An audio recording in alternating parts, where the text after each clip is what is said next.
us. I'm Kathleen Glenn Sparrow with the College Coaches, and we're all going to take a minute to introduce ourselves in just a second. A few thank yous first. Thanks to Kate Azizi for being the brainchild behind this program. I think it was a great idea. And a special thanks to my colleague, Becky Bowlby, who used her amazing professional network. She's friends with everybody. She's like the Kevin Bacon of college counseling. And she put together this wonderful panel. So a special thank you to Becky and Kate for all of that. Our esteemed panelists, we thank you for being here tonight too and giving up some of your Monday. And just so you know the format of the program, this is a little bit about what we're going to talk about. We will talk very, very briefly about the college process because this is mainly focused on athletics and how that impacts. And we want to make sure our speakers impart all their wisdom and knowledge to you. You can hear from us anytime. We'll go through a little bit about the differences between the different divisions, how to advocate, what to ask a coach, what kind of things to consider, finding fit, timeline, and then we'll do a Q&A at the end. So if you can just kind of jot down your questions or keep them going, keep them in your head, that'd be awesome. We don't really want to run it in the chat because we find that that's a little bit distracting. Okay. All right. Without further ado, we will jump in. So that's me. My college buddies told me that that picture makes me look like Macy's Employee of the Month, which is not the look I was going for. So I haven't worn that cardigan since then, but whatever. I've been in college counseling for about 25 years, mostly in the DC area, DC, Maryland, and Virginia. I've taught in schools, been an English department chair and a director of college counseling. I am not mature, as you will see during this presentation. So I am perfectly at home being with 16, 17-year-olds and younger. Those are my people.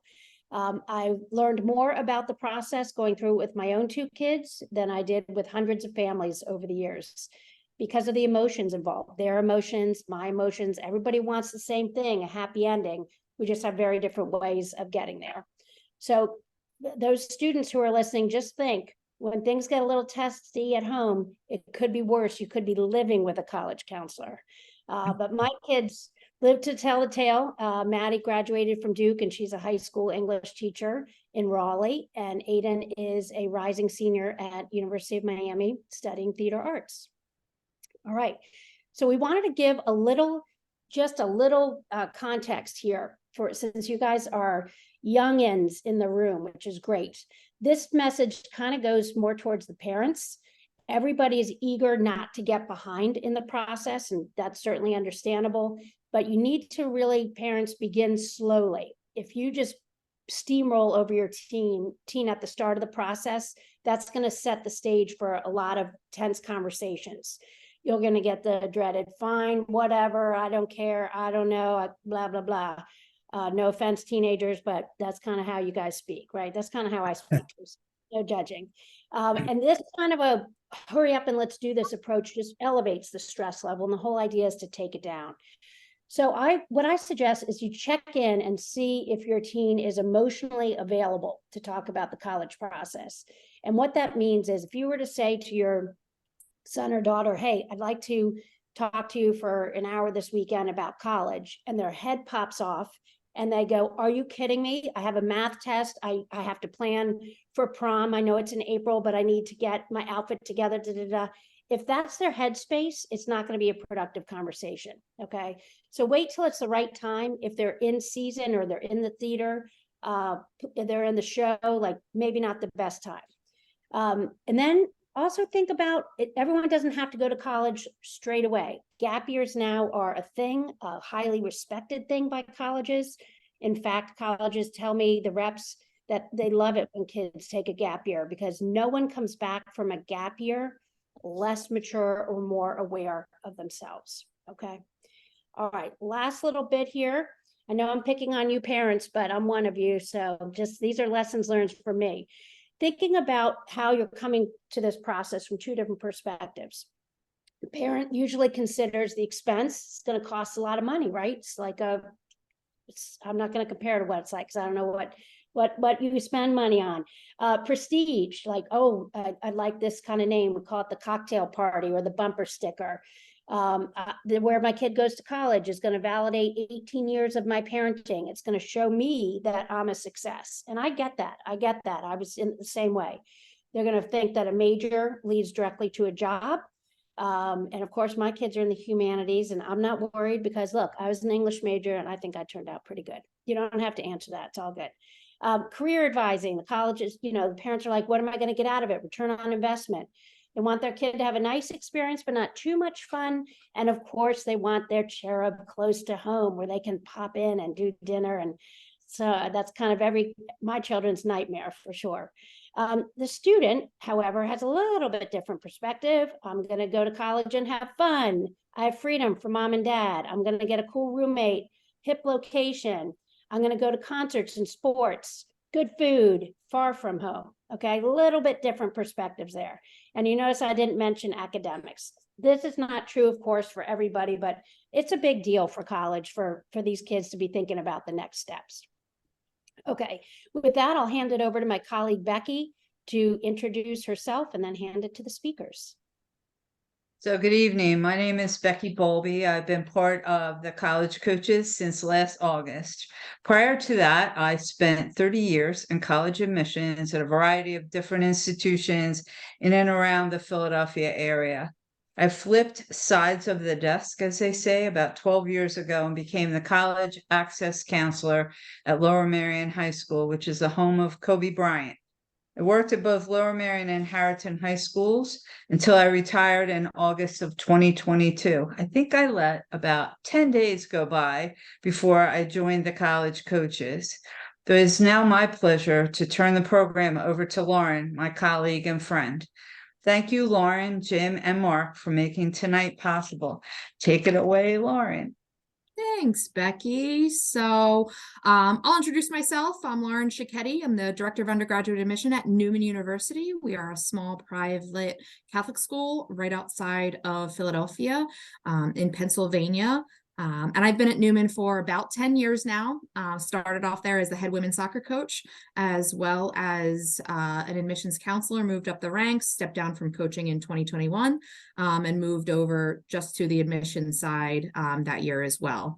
So a little bit of the background on the athletic side of me. I coached for about 18 years total, mostly at the Division III level, ending as a head women's soccer coach. And then I played at the Division I level women's soccer as well. So I will pass it along to Mark Stauffer to introduce himself as well. Hello, everybody.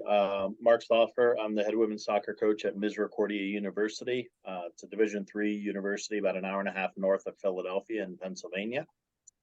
I've been here for 24 years now, and I've just had an awesome experience getting to work with the young women, and been fortunate enough to coach a couple of teams that were ranked #1 in the country. Had an opportunity to coach multiple All-Americans, and just enjoy really what I do at the collegiate level for sure. And right. Jim, can you jump in? Absolutely. Hey, everyone. Thanks for being with us tonight, and thanks for having us. I'm Jim Van Blanc. I'm a Senior Associate Director of Undergrad Admissions at Temple University in Philadelphia. Temple's a Division I program, and we have 18 Division I sports. I have been at Temple since 2007, but I started my admissions career way back in 1985. I also have some coaching experience. I was an assistant coach for track and field and cross country at St. Joe's in Philadelphia, which was a Division I school. I was a Division I athlete myself, and actually just a little bit ago, time goes quickly. So yeah, all of a sudden your children are 24 and you're like, huh? I have twin daughters who both went to Division I programs, certainly not as recruited athletes. So bring a little bit of a different, hopefully, experience to all of this. Thanks, Jim. Right. Yeah. I can't believe you just said that it's been your kids are 24, because I remember us having that conversation about them going to college. Oh my God. Yeah. Crazy. So we'll get started. We'll just talk a little bit about the differences between the divisions, so what program, what is it that you want as you start to think about your college choice, your college search. And at the Division III level, it's a little different than the Division I level, but really it depends on the program and the different coaches that you have, and also the type of program that you're at. So the first thing you want to think about, time commitment. So at the Division I level, you spend most of your time with your team outside of the season. And Jim, you can speak to this as well on the track and field side, but outside of my season, I had 1 week off from my soccer team. So most of what I did was built around my team, my playing, my schedule for that, as well as my classes. So it really did focus on just those two things for the most part. Your career goals and your life choices. So could be you want to be a very specific major, and maybe you can't do that major at the Division I level, but you're looking specifically at Division III because of the balance of your career and what you want your life to look at afterwards. And that's similar to the major choice. Again, you might want to be nursing, you might want to be physical therapy, athletic training. Sometimes these programs you really can't do at the Division I level because of the requirements of what you have to do clinical wise or in different ways. And then realistic assessment of personal ability. So I'm sure Mark can speak to that as well too, is that you need to be very honest with yourself. Parents need to be honest with themselves and really listen to feedback of coaches, of people that are around you, to be able to make sure that you're making an assessment of your ability and what level you should be looking to compete at the college level. So Mark, would you like to talk a little bit about that, since you're the coach that has to have these conversations with student athletes? Sure. And when Lauren mentioned just realistically evaluating yourself, I think the first place to start there is educating yourself on levels of play. And we're fortunate now that you can get online and watch any team in the country play on a regular basis. So I think it's important to get on the internet and go to somebody's schedule of one of the schools that you're interested in. Look at a top Division I game, look at a lower level Division I game, look at some twos, look at some top threes and some lower threes. And then you'll be able to put yourself in a more realistic range as to where you feel you can play. A lot of times people will just talk about Division I, Division II, and Division III, but at the Division III level, there's 445 schools right now that are hosting women's soccer programs. So in that 445 schools, there's a huge difference between level of play, and there'll be a ton of overlap as well. We pretty much only scrimmage Division I and Division II programs, even though we're a Division III program, and still find regular results at that level. So you really just have to find the school that's right for you, and where you think you can fit athletically, and then start that relationship with the coach to where they can maybe buy into the fact that you may be a fit for them as well. But educate yourself. That's the biggest thing as to what range you should be looking in when it comes to trying to pick a school that you can play and compete at. Yeah, and I just want to jump in while we're on the Division I, Division II, Division III sort of topic. Please don't underestimate the competitiveness of a Division III program.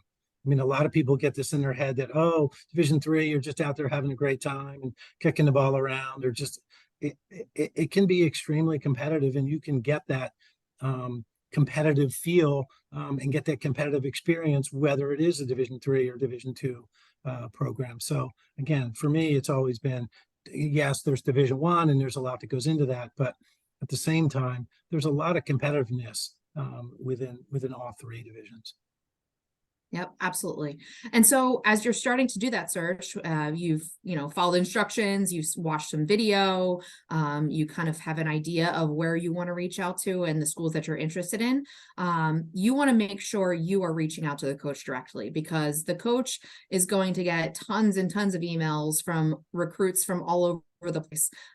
So coach really wants to know who's interested in their program as well. And you want to be ready to talk on the phone or virtually to a coach. Most coaches will either do a phone call or set up a virtual visit on Zoom before they would do a visit in person. But they're trying to get to know you as a player and as a person to see if you're a good fit for the team. And then also you want to make sure coach knows if you're visiting the school and if you are if you're coming to their school and you want to learn about the program, you want to give them a heads up, and you want to give them enough time if they want to be able to meet with you for them to plan that schedule, because a lot of time coaches are in different areas. They may be recruiting on the weekends, so they're not there during the week. But a lot of times they can't swing a visit that day. If you're like, hey, coach, I'm on campus, can we meet after the tour? So give them a little bit more time as they're starting to plan those larger visits with coaches.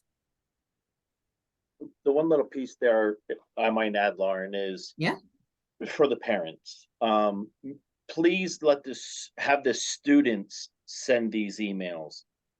There's nothing more frustrating as a college coach when you get an email from the kid's email address, you correspond with them, you reach out then and you call the kid, and the kid's like, who are you again?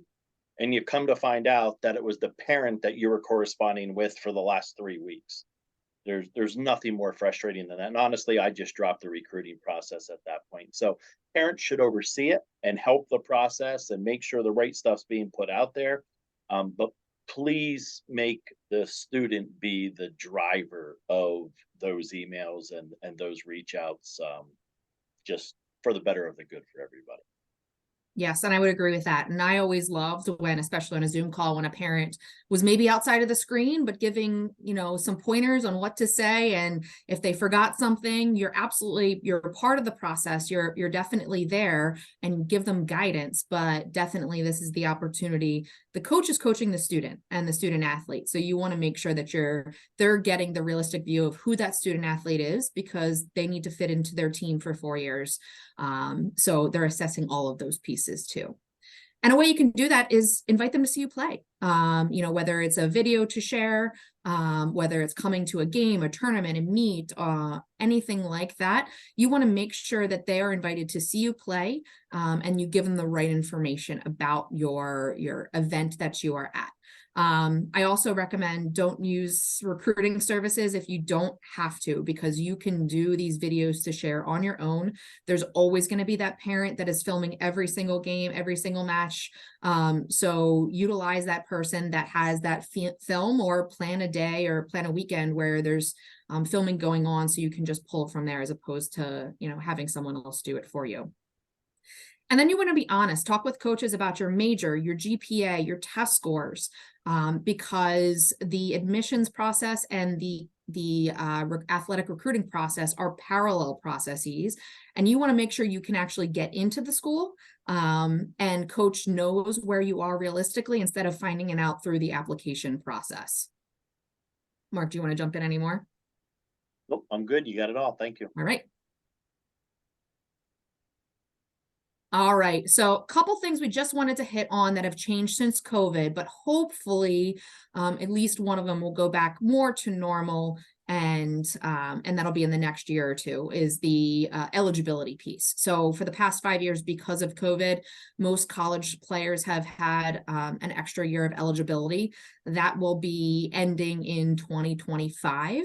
But the reality is that there could always be opportunities if you have missed a season for some reason, an injury, that you could have 5 years of eligibility. But what you would want to do with that is you would talk to the school, you would go through the clearinghouse, you would make sure you follow those processes as you get closer to the college search and the decision process and the application process on that end.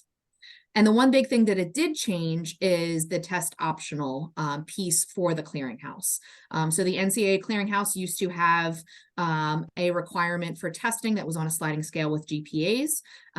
This past year, they did remove that testing portion of what it meant to be eligible to compete at the college level. Yeah, and just to reiterate a little bit real quick about what Lauren said about the processes, the admissions process is parallel. And so you do need to make sure that you're following that process for whatever school that you are looking at. And again, that initial eligibility center or clearinghouse is really important as well. Yeah. And so in this slide, we just talk a little bit about the difference between the divisions.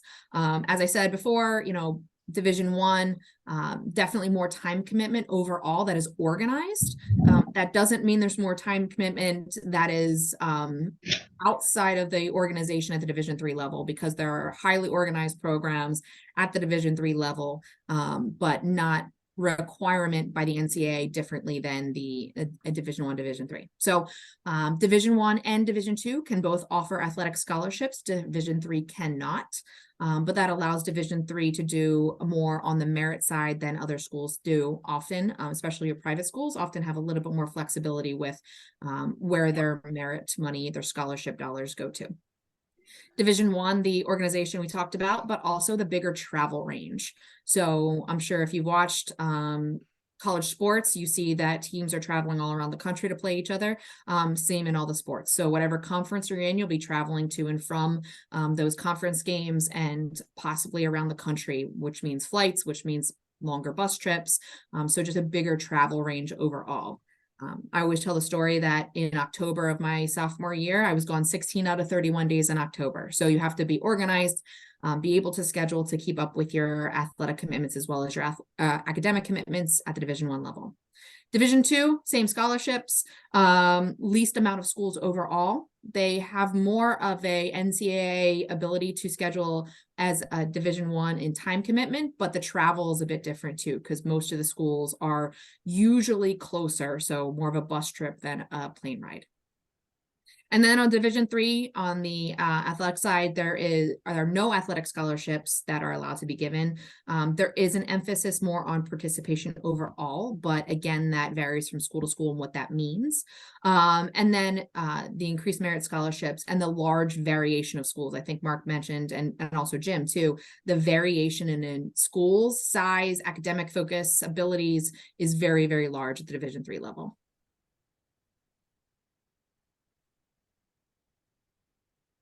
All right, so as we started talking about doing your research first and putting yourself in a good position overall, I like to use the acronym SLAM. So I added another A to it. So size, location, academics, athletics, and money. So we're talking about size, what size of the school you're looking for, big, small, you want 30,000 students or you want 300 students. Your location is not just how far away from home, but what type of campus do you want? Is it urban, suburban, rural? Is it kind of a mix in between? Is it close to home, but just far enough away that it's, you know, an easy car ride? Do you want a plane ride? So lots of different things to consider as you're looking at the location. For your athletics, we're talking about that tonight, is how do you make a good fit on your athletic side? And then the academics. I can't tell you how important it is. Please don't go to a school just because of athletics.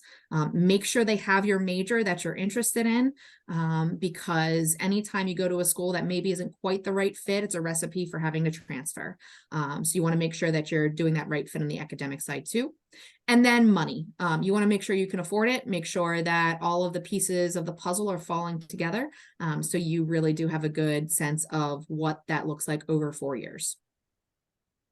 Jim, you want to jump in and talk about grades and course selection? Absolutely.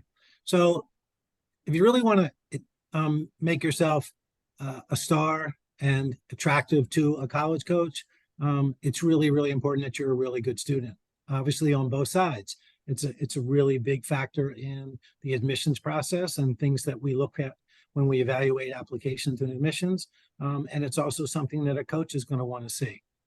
They want to make sure that you're going to be strong enough to make it through their school's curriculum and be successful and graduate.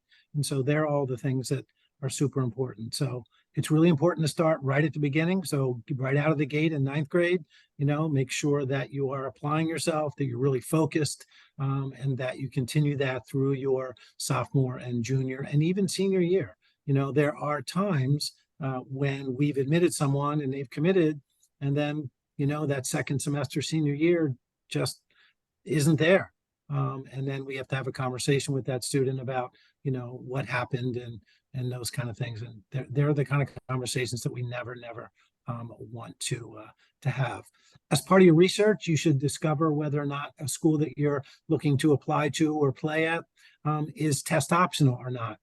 Like the NCAA and the Initial Eligibility Center went away from requiring testing, so did an awful lot of colleges throughout the country.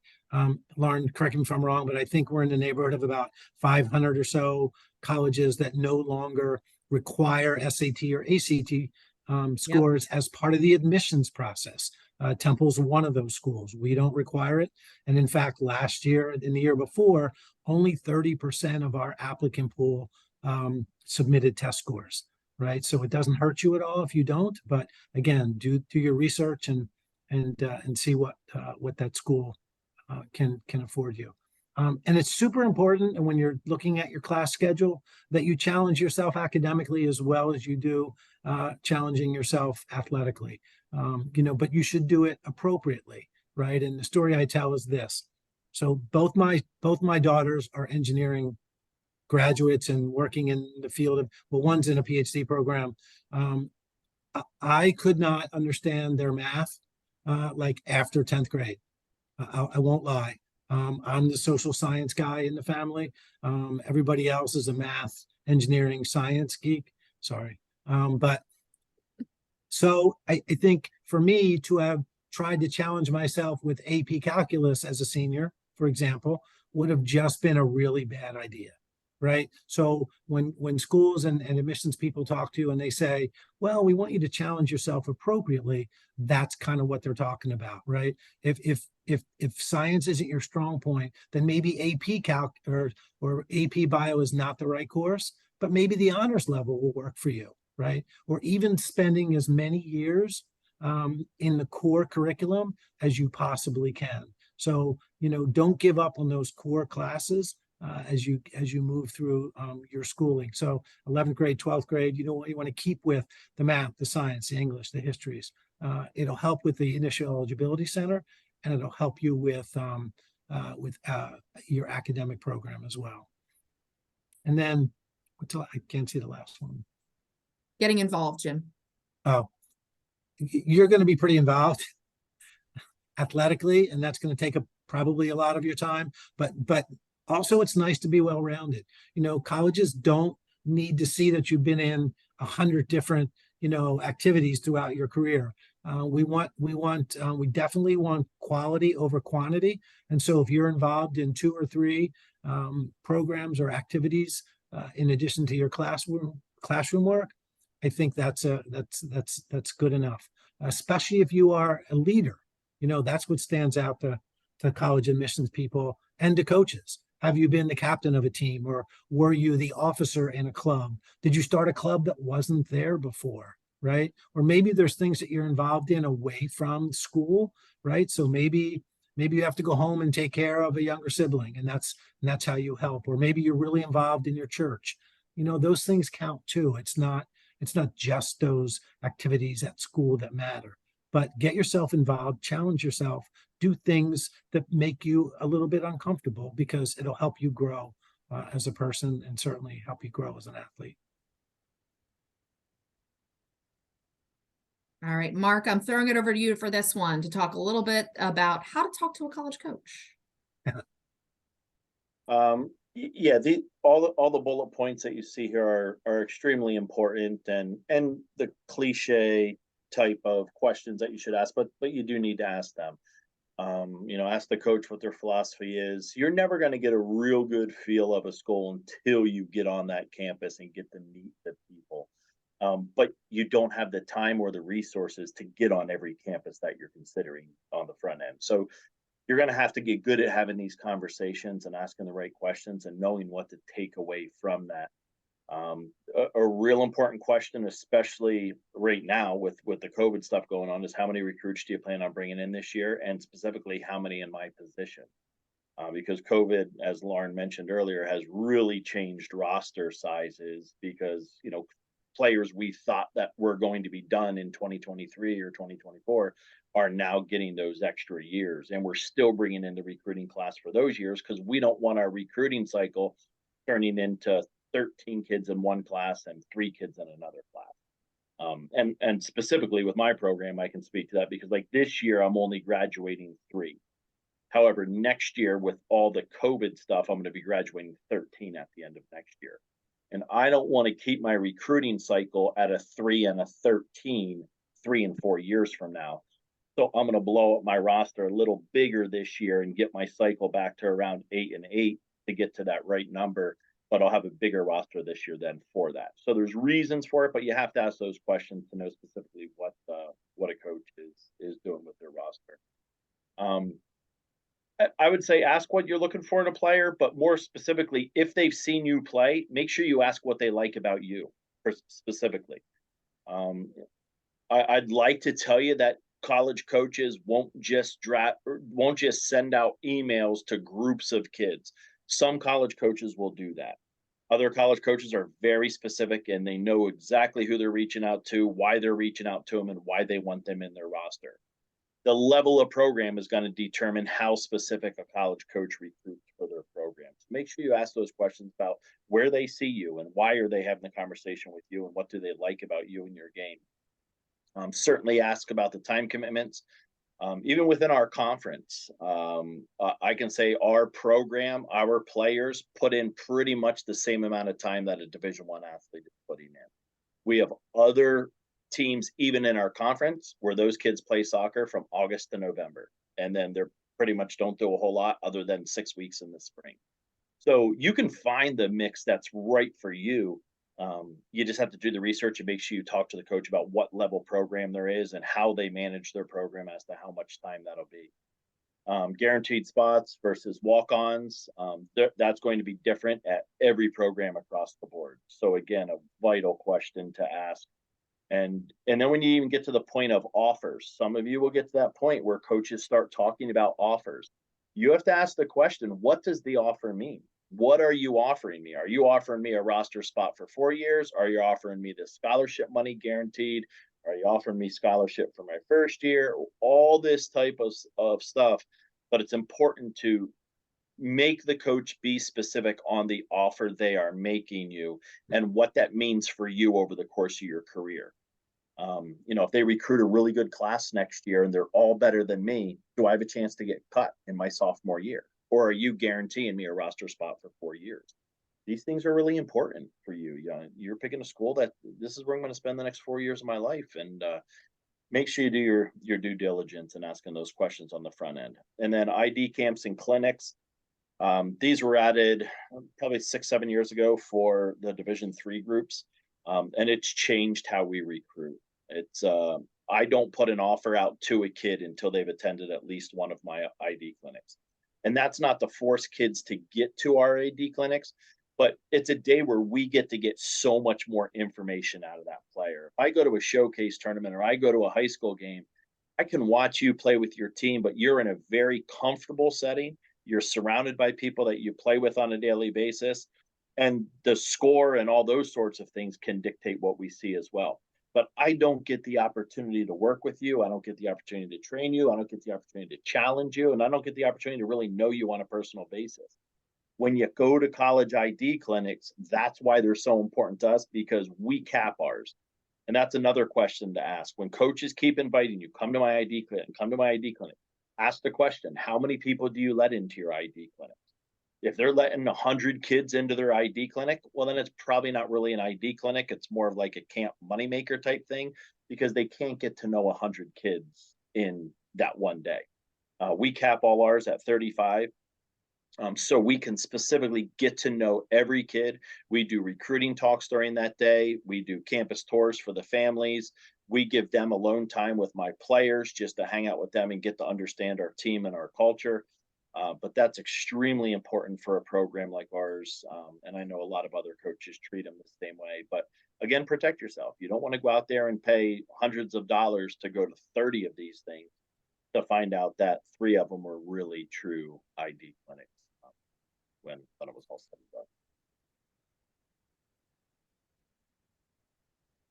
All right. So also, as we're thinking about this process and you start your search, you definitely want to follow a couple of these guidelines that I know students often forget about. Is first one is always don't rule out a school that shows interest because you haven't heard of them.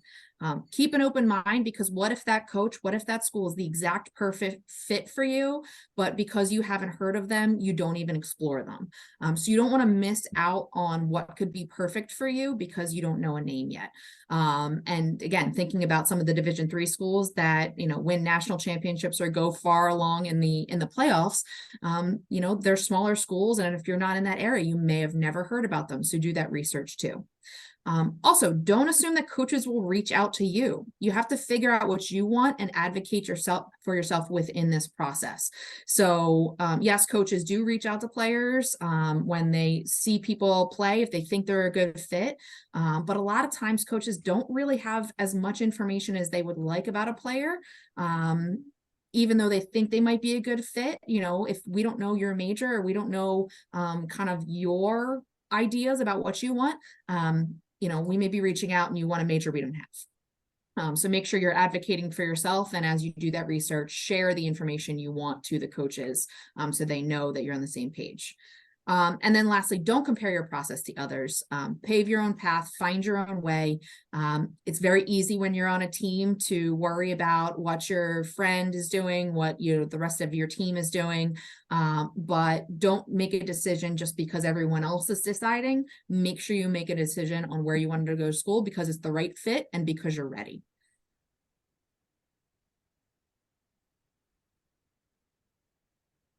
Mark, you want to jump in or Jim on recruiting timelines for athletics and for admission? Jim, go ahead from the Division I level with you guys there. You can talk about it and then I'll come out on the back end. Okay.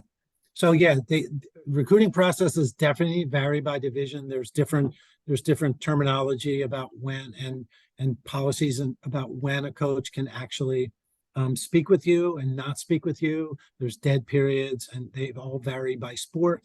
So there's a lot of different things that go into it. Coaches need to know those rules and we obviously train them on those, but you need to really pay attention to that. I mentioned earlier about Lauren started it and then I followed up. The admission process is just as important and those deadlines are just as important as any athletics deadlines. So just be aware of those. Yeah, I mean, I'll jump in with ask coaches about his or her process and know what their expectations are and what their timelines are. One of the things at the Division I level, especially, that's been really challenging for coaches, again, since COVID, has been the transfer portal. So how many students may be thinking about transferring into a program, or are coaches recruiting from the transfer portal, may impact the number of roster spots that might be available to incoming freshmen. So they're the kind of things that you want to talk to a coach about as well. Have in your mind a recruiting timeline, but that makes you comfortable, but also is reasonable.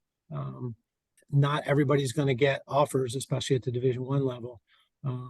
Right away. Coaches are going to want to see you more than one time. They're going to want to talk to you more than one time. They're going to want to talk to your coaches. They're going to want to talk to your, opposing coaches are always great people to talk to for giving us a sense of what kind of a personality a student athlete may have. At our level, I do pre-reads, which is when a coach will ask me to basically pre-evaluate a student academically and give them a sense of what the likelihood of them being admitted to Temple might be. And we do that for every one of our varsity sports. Some coaches take more advantage of it than others. Some coaches, I do maybe 70 to 80 pre-reads just for one sport. And in others, I may only do 3 or 4.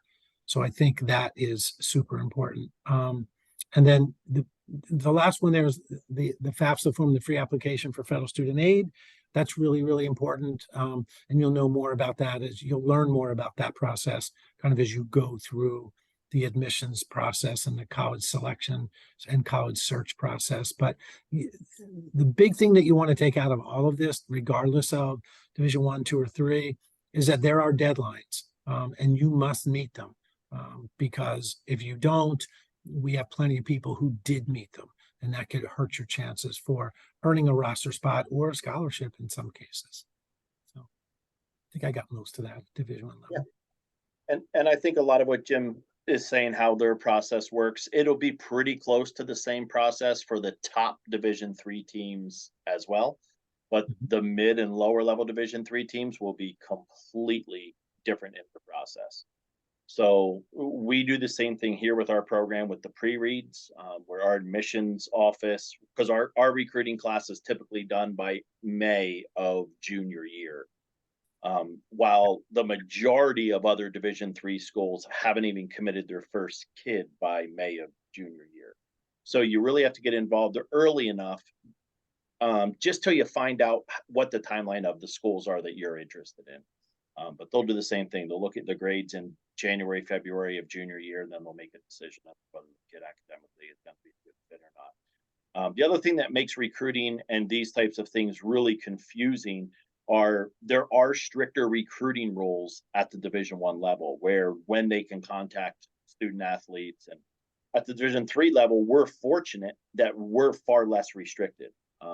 We can electronically have a correspondence with a student athlete at any age. We don't have a limit at the Division III level as to sending emails. Our face-to-face conversations off campus, you have to be done with your sophomore season for us to be able to have those conversations. And then our official visits would start January of junior year at the Division III level.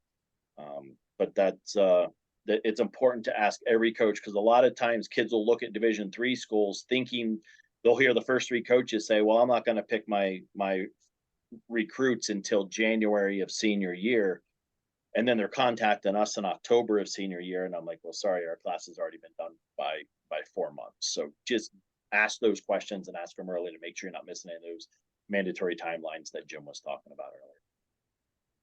And the one last thing I would add in there, and Mark, I don't know if you want to talk about the verbal commitments. I can just mention the NLI, the National Letter of Intent. That is actually a binding contract that's signed at Division I level. So if you sign that national letter of intent, you're actually signing that with the school, not with the athletic program. So if that coach happens to leave, if you decide you don't want to go to that school for some reason, you would have to be released from that contract through the NCAA. So again, a little different than a verbal commitment or a commitment at the Division III level with our celebratory signing letters, but that does count as a binding contract. So again, you just want to make sure that you are ready to sign that and understand what that means if you are going to sign a letter of intent. But Mark, did you want to talk about the verbal commitment side before we move on? So with our verbal commitments, everything's trust and honesty with us. And we start that with our recruiting process early, because by the time we're looking for a commitment to our program, you're not going to have an acceptance letter in hand yet. You're not going to have a financial aid package in hand yet. Everything's just going to be from our admissions people saying, yes, we've done a pre-read on you. And as long as everything stays the same, you will be accepted when you apply to the school. And everything financially has to come from our financial aid office. I'm not allowed to call a recruit and say, you're going to get this much money. So the financial aid office has to tell them, you're realistically going to be in this range. And then it's all on trust at that point. We promise a kid, when we make you an offer, we're offering you a roster spot on our team for 4 years, as long as you haven't broken any of our team rules. And we're going to stop recruiting your position once we get your commitment. So, but on the flip side of that, I need the commitment from the player, so they're not calling us in January of senior year being like, yeah, I changed my mind, I'm bailing now, because now we already turned away all the other kids that could have fit us. And that's why the recruiting process, it takes a while to get to know your program that you're trying to go to enough. It's not like I can't go see a really good player, have one conversation, and make that person an offer.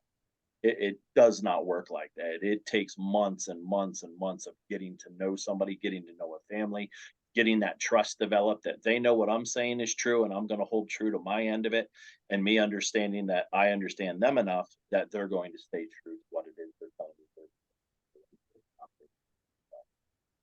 Thanks. But as Lauren said, that's all verbal. There's nothing binding with a Division III verbal contract. So You can change your mind after you make a verbal.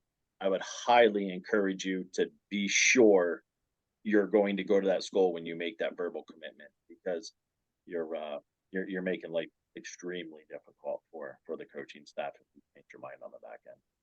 Yeah, and I would say on the other side of that too is that same thing. If a coach leaves, that verbal commitment that you put in brochures or told other coaches you're going to that school, also, if with the same values, coaches will stop recruiting a student athlete because of that too, because they've made a choice, and they want to focus on players that are still in the pipeline. So making that verbal commitment does, as a player, stop you from getting recruited to other places as well, as it should, because it should be a mutual agreement commitment. So just think about those things as you start to make these decisions, since obviously anything can change and you want to be happy at a school with or without your sport, and with or without that coach. So you need to make sure that you're ready to make that full commitment. And one more thing on that, just speak up for yourself as well. There's a lot of times I'll talk to a recruit and I'm getting ready to make that offer, and we put that offer out and I'm like, okay, we're putting the spot out to you. We'd like a decision by May 1st of this year. And I want it, if I see hesitancy, that's okay. This is a big decision. I want that recruit saying, Coach, can I have till this date? I have another visit set up on this date. I have another visit set up the first week in June. Can you give me till June 10th or whatever? And once we have that mature conversation, then I'll work with them and I know what's going on. I know what they're looking to do, because I don't want anybody to make a premature decision either.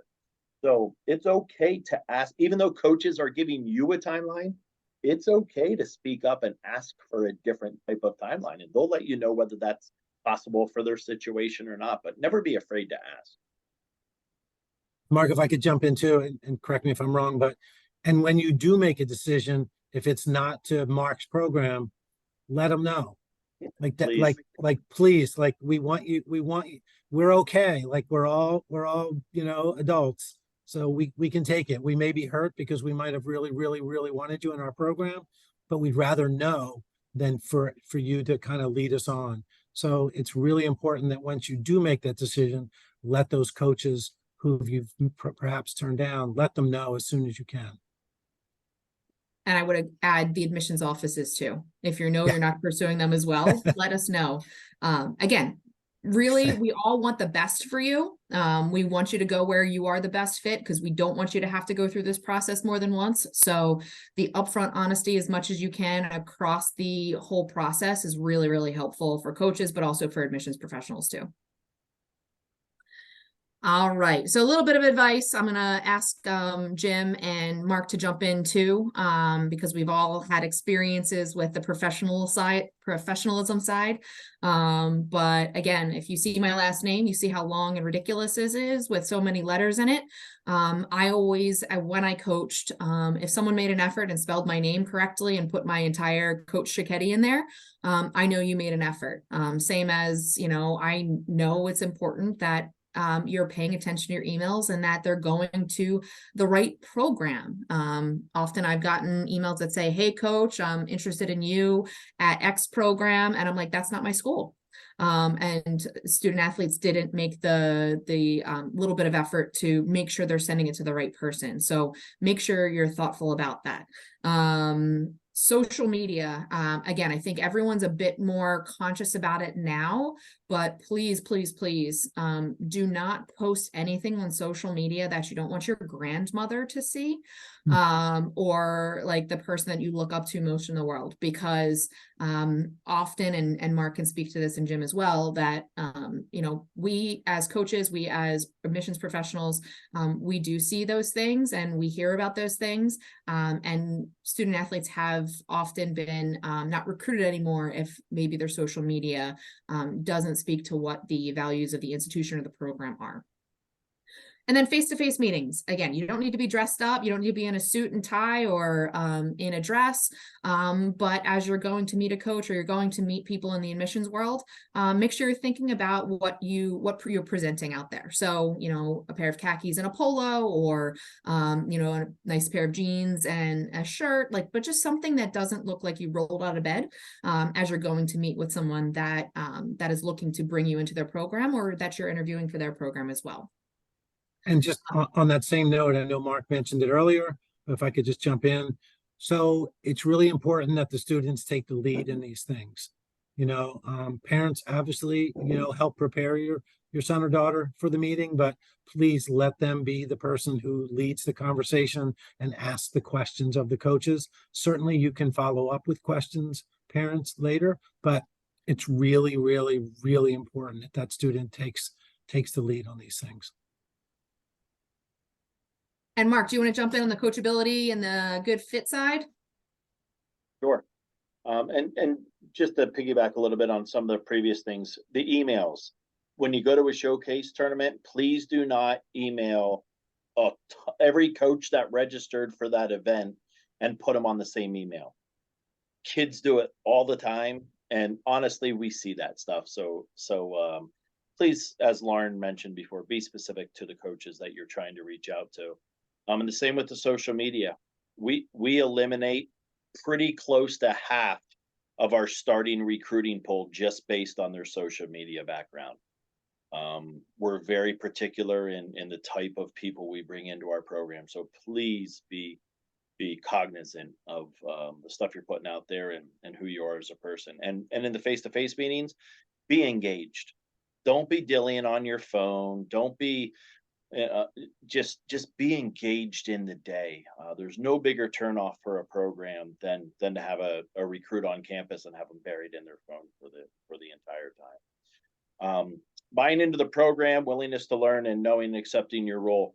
This is why the relationship with the coach is so important.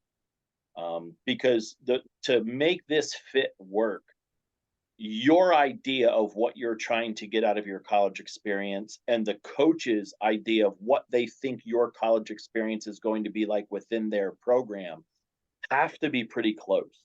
And you guys have to be able to have that conversation. There are players that want to start every game, but they don't care if the team ever goes on deep runs in the national tournament. There are other players that are okay not starting till their junior, senior year, but they want to play for an elite program. So you have to have those conversations well in advance.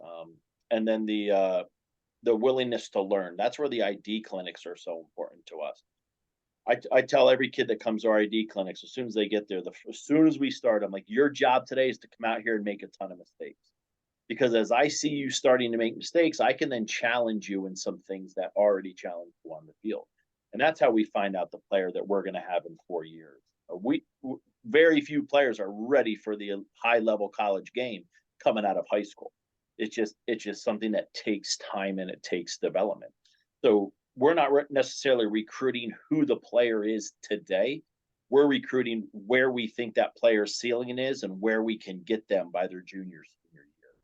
So definitely being able to be not only recruitable, but just challenge yourself in your training sessions and try to make yourself the best player you can be. Don't sit in that shell and just play under comfortable levels.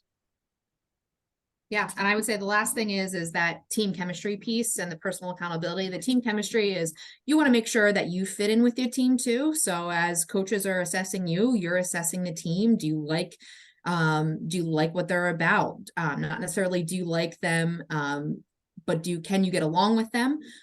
Because you're there to play, you're there to win, but you're also there to get and have good teammates too. But you don't have to like everyone, but you have to be on the same page as them, so you can meet that common goal. And then I would also add the personal accountability side. As coaches, like players, they don't have to worry about in the classroom. Players, they don't have to worry about off the field, and all of those other pieces that they can count on you as a player, especially at the college level, because, you know, you're 18 now.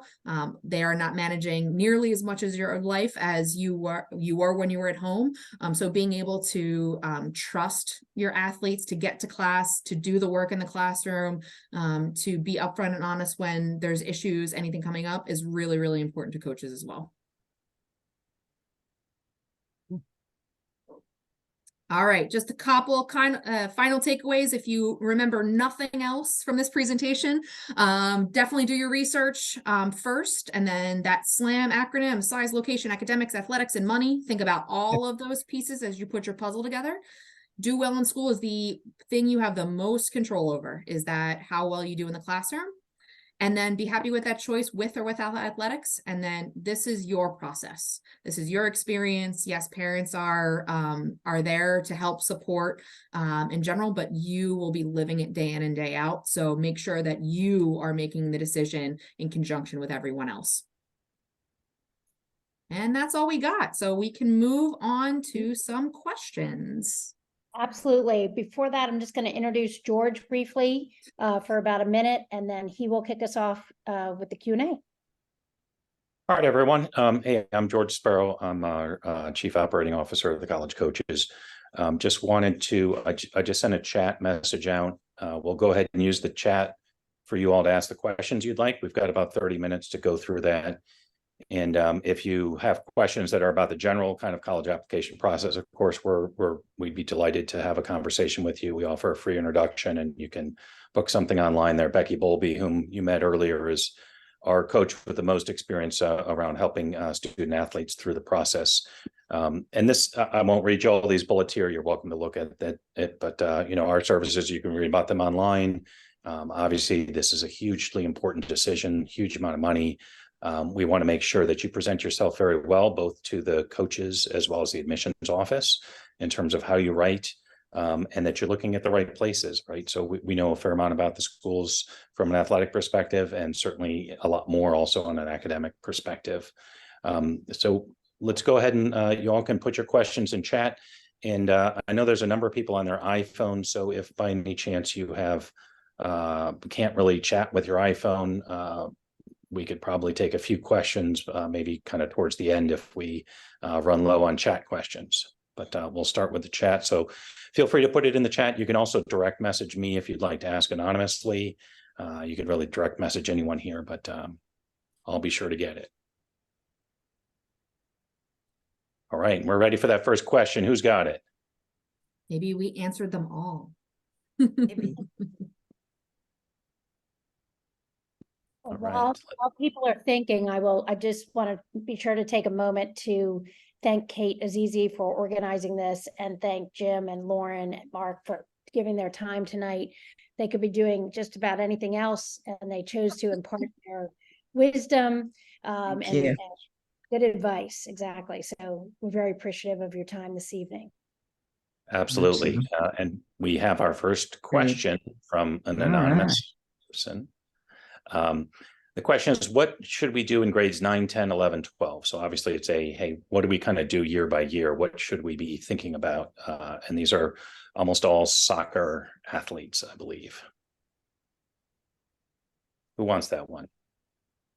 I can take it from my perspective, and then Lauren and Jim could probably take it from the admission side. But from an athletic side, we always tell our kids 9th and 10th grade, be emailing when you're going to showcase events, and be watching as many college games online as you can. Even if you can pull them up and watch for 20 minutes, just to get a really good idea as to the range that you're going to start focusing your search on when you hit that sophomore, junior year.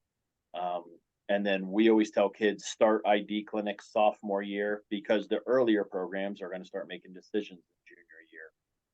So that's pretty much how I start the process. Just educate yourself your freshman year. Let coaches know when you're going to showcase tournaments and events that year. Sophomore year, start hitting ID clinics of the schools that you've now selected are pretty good fits for you. And then that should really start that process. And then junior, senior year are all going to be determined by the type and level of program that you're involved in as to what's going to happen during those 2 years. It's going to be vastly different based on the program. Yeah, and I would agree with that on the admission side too, is I remember growing up, literally every one of our vacations revolved around a soccer tournament somewhere. So whenever you're going to those showcases, tournaments, whatever, start visiting. That's going to really help you identify what type of campus you like.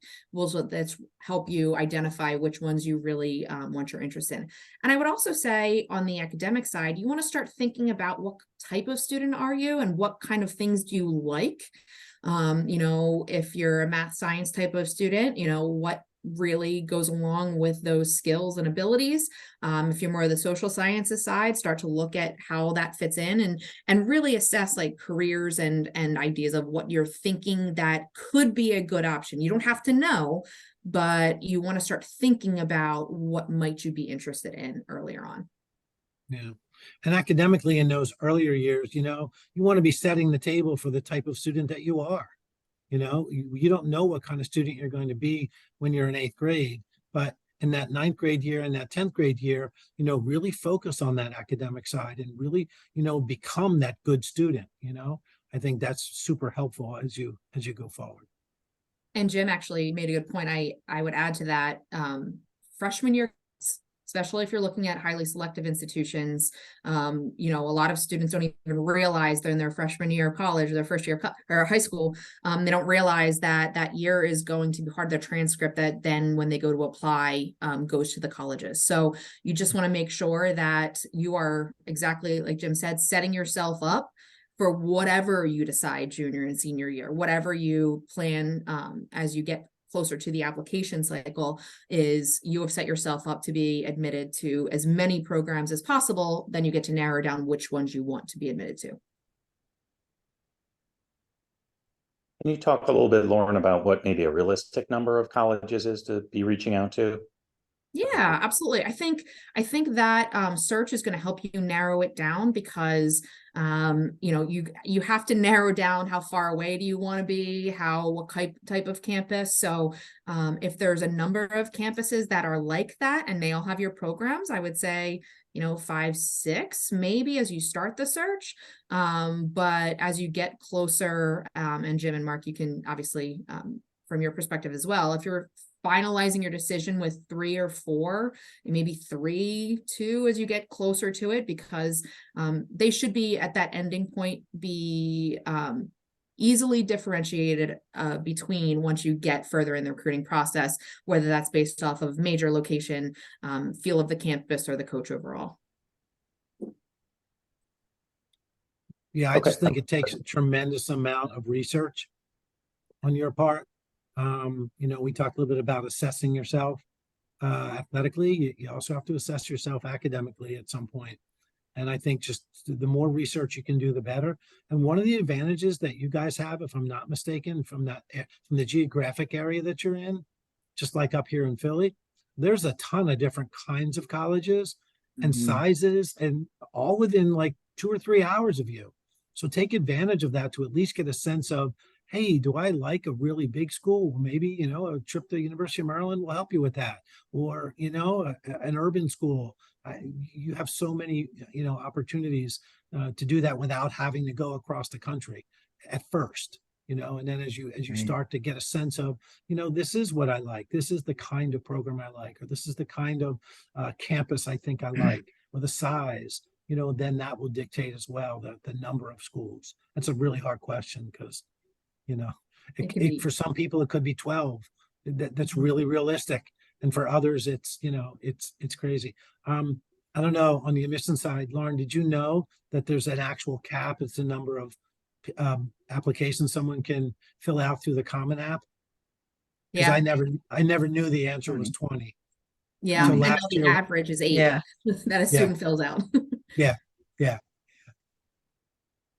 Don't apply to 20 schools. Don't apply to 20 schools. Please. You can talk to 20 schools as you start the process. If you're casting a net and you're trying to figure out. I would also add to that, the other side of that is if coach reaches out to you, do a little research in that school. Because, you may not be sure whether you want 1, 2, or 3, and showing that interest in the school that the coach reaches out to you for, like I said, might be the best fit, and you just don't know it until you visit or do a little bit of engagement with the coach. Got a question here from Tim D, which I'll name him since he said he meant to send it to everyone. So it says, do coaches prefer emails to come from personal email rather than a service such as NCSA? My older daughters had mixed results from both methods and found that NCSA was kind of good for research, but not a lot else. So, Mark, that one's probably for you. Yeah, personally, I want the personal email. My philosophy is if a student athlete is interested in my school, then they should take 10 minutes and draft me an email. But to pay a company to draft those emails for you when I can't respond to those emails because they don't know anything about you as a player and as a person anyway, I 100% want it coming directly from the person. We get so many of those emails on a daily basis. I'll be honest with you, I don't even look. I don't even open them when I get them from the recruiting. But there are some college coaches that utilize them regularly. I think it's really depends on the program, but I personally don't read the ones that come from a company. Yeah, and I would say coaching, when I did coach, same thing. I would have always preferred just a little bit of the personalization of the email. And I would say too, set up your own recruiting email. You can do that very easily, make it your name. We talk a lot about making sure that the email that you send from is professional too. You don't necessarily want it from Big Booty Girl 67 who wants to come to your school. So make sure you think about, the email address that you're using. As we grow and change, those email addresses should be more reflective of who you are and who you want your college coaches to see you as opposed to maybe who you were middle school when you maybe got your first email address. And then I would also think too about the school's emails that you're using. If you're using your high school email, just on the time frame of when those school emails go away, like a personal email, is yours throughout the process.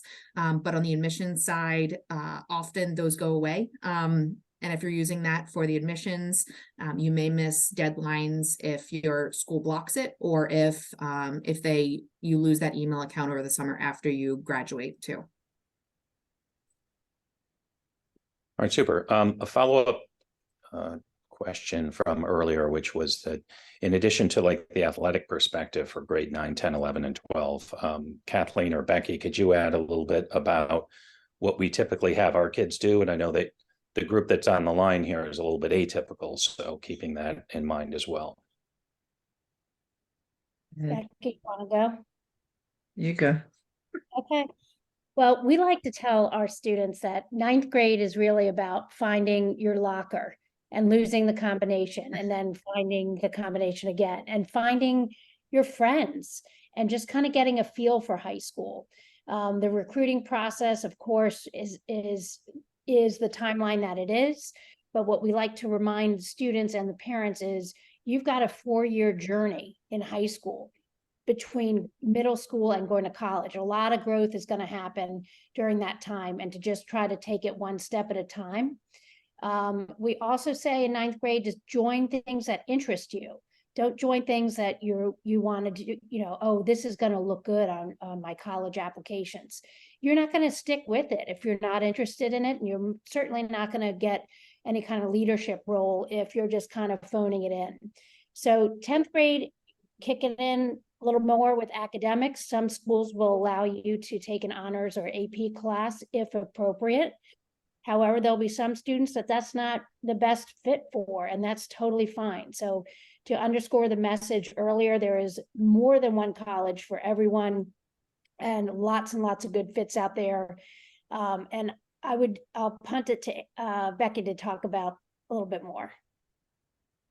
11th and 12th grade. So I think that that's really good advice, getting your feet wet in 9th grade, maintaining academics, and Lauren mentioned that earlier as well. 9th grade is vitally important, and I think that students don't think about that's going to be on their transcript. So I'm going to do well in your classes as well as you can. Take challenging classes for you, not what's right for your sibling or the kid who lives across the street, but what's good for you. I think in 11th grade, that's when, and this is athletics aside, 11th grade is when you start the process of going down to the the counseling department and sitting in on high school on visits to your school from the admissions people and asking questions and finding out what might be a good fit for you. And like Jim was saying, you don't have to go across the country to visit a school. There are schools that are close to you. Start local and see if you like being in an urban area or a suburban area or rural or whatever. If you like a small school, a bigger school, whatever. And then I think it's also important to recognize the classes that you do well in and what you like. And every student going into college certainly doesn't know what major they want to go into, but some students do. And like Jim was talking about the twins, going into engineering and that kind of thing. And if engineering or nursing, whatever is your thing, that's great. If you don't know what you want to major in, that's okay too. Keep trying different things in different areas, because having been in admissions for a long time, I know in one of the schools where I worked had a big engineering program. And we used to talk about how many engineers we brought in every year and how great that was.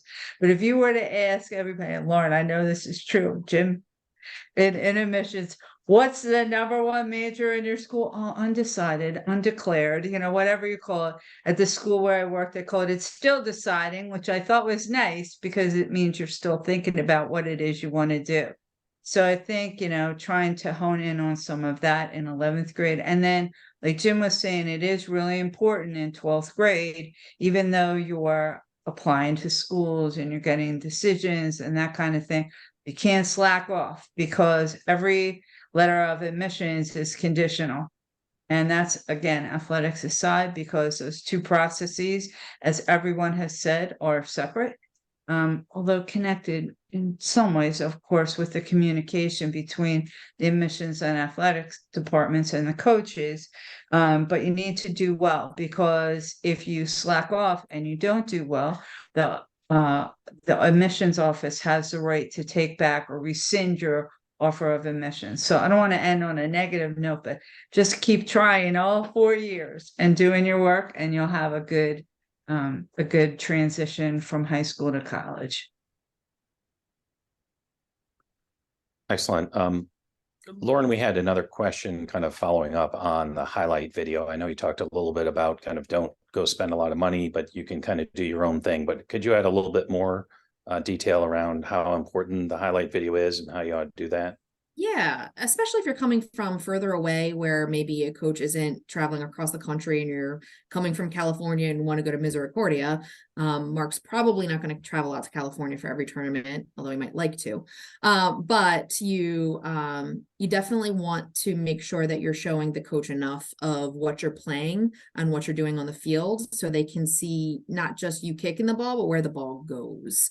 Lots of highlight videos have you just hit the ball and you don't quite know where it actually ended up, or maybe being able to zoom out a little bit so you can see where athletes are moving on the field, outside of where the ball actually is. So Mark, do you have a good view of video and what can be the most helpful for you before you get them to an ID clinic?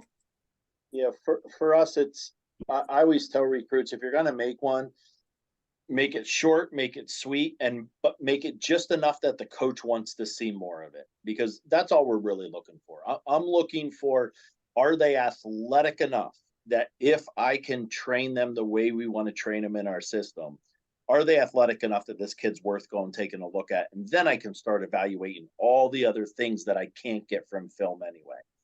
Because so much of what we're going to be evaluating are, what do you do on the ball? What do you do off the ball? What are you doing at halftime? How are you talking to your teammates? What's your transitional speed? All those types of things you're not going to be able to get off of film.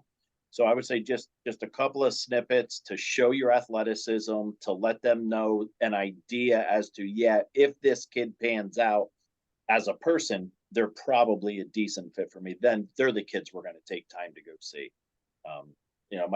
My way of saying it is I'll never recruit a kid off of a film, but I will stop recruiting some kids because of film. So it can hurt you too if your athleticism just isn't good enough. Understand, some coaches then probably won't even take the time to come see your team play if they can evaluate it on that standpoint. I hope that answered the question. We are out of chat questions. Is there anyone there with an iPhone who's not driving a car? Probably not an eighth grader that would like to. Actually, I'm going to read this one last chat question. And while you iPhone people can think about unmuting yourselves, not while you're driving. Question came to everyone, so y'all can see it. As a coach of a program, do you look at parent behavior while watching games if you are looking at a player? Brilliant, because we normally touch on that. I'll let Mark jump in since he's the coach currently, but Jim and I both can, I'm sure, jump in too. 100%. I can't tell you how many times we walk to a field and we're there less than 5 minutes and we stop recruiting a kid because of how the parents' behavior are. I don't want to associate my program with somebody who's going to be yelling and screaming and doing whatever during games. That's just going to be a detriment to our program. And that's one of the fortunate things as college coaches we get to pick the people we surround ourselves with for the next 4 years. And although we're surrounding ourselves with those athletes, we're also surrounding ourselves with their families and what comes along with it. So 100%, I can give you a list every single year of probably 40 kids I write off my list simply because of parental behavior. Jim, did you want to jump in? And it happens in every sport. It's not just soccer. I think the thing I'll add, and I know Lauren and I talked about this before in other sessions, but we also look at the interaction between the student and the parent. I think one of the things to understand as a player is that when you step out of the car at a tournament, coaches are looking at you. Whether you're on the sidelines or on the field, how you interact, I think Mark said it already tonight, how you interact with teammates, how you interact with your coaches, how you interact with your parents, all those things, because, and again, it was said several times, one of the hardest things, and I went through this as a parent myself, one of the hardest things is that it's the coach's program and they get to pick who they want in their program. And if they don't want your child, it hurts, but it's their prerogative, right? It's their program. And so they get to pick. And so all of those things, factor into whether or not you're a good fit for their program. And I want to add to that how you behave in general. Are you on time? Do you show up late? Coaches don't always see those things. Are you there for halftime? Are you screaming at your parents afterwards because, you're having that heated conversation about what happened on the field? Are you able to, wait and cool off before you get to the car? Are you leading warm up as a player? Coaches watch all of these little things if they're really trying to assess you and their fit in the program. So all of those little things and how you behave matters, and how your parents behave, same thing. I had a player one time who almost the entire game, instead of looking at her coach, was looking at her dad up in the stands for direction. And that's not what you want at the college level, because you want the player to really buy into your program and your system. And if you're constantly engaging with your parent who may have been your coach or was coaching you in general, that's not exactly how we want as coaches our players to be thinking. Is they want to be 100% within the program and what the goals of the program are. Super. All right. I will give 10 seconds to see if anyone can unmute their iPhone and has a brilliant question. We hear from you in the next 10 seconds. Great. If not, we'll let Kathleen say a few words and anyone else who wants to wrap it up. Any iPhoners? 3, 2, 1. All right. Kathleen, a couple things, and then we'll let Lauren, Jim, and Mark sign off. And I said everyone's name but Becky. Becky, you're my favorite. I thought I was your favorite after 28 years. Oh, you're okay. Yeah, all right, thanks. Just kind of reiterating what I said before, thank you so much to our wonderful speakers tonight for joining us and giving their time. And you really shared an enormous amount of helpful information. And, I've been in this field a long time and I learned some things tonight too. So my appreciation extends to you as well. And to Becky for organizing it and Kate for hosting. Thank you all. Also, for everybody that's on the call, if you ever have any coaching questions, certainly don't hesitate to reach out to me. Even if you're not interested in my school, or even if it's a Division I question, I don't mind taking a few minutes out of my day to help people along in their process I know how daunting it is. So ask Nice. me whatever you have, and I'll answer whatever I can for you in your process. Oh, Likewise. nice. Thank you. Mhm.